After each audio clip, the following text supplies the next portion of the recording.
سلام بچه ها، خوش اومدید به یه ویدیو دیگه. امروز اومدیم یه تست خطای دید بگیریم. 20 ثانیه به این زل بزنید و هر وقت من گفتم چشتون از روش بردارید و به دور و برتون نگاه کنید این چه تغییر کرده. 3 2 1.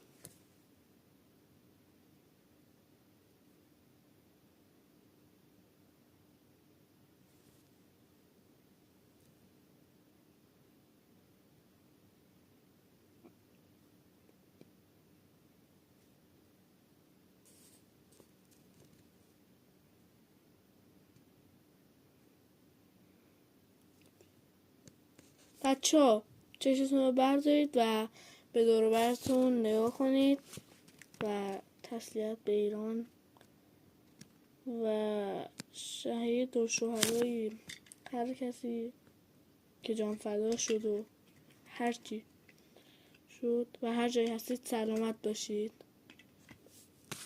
بچه‌ها به یاد جاوید نامان و کسایی که دیگه از بین ما رفتن نیستن تسلیت میگم. به هر کسی که از خانواده‌شون کسی رو از دست داده شد اینها خواستم بگم و اینا. تسلیت به ایران. خداحافظ بچه‌ها. در حساب نره.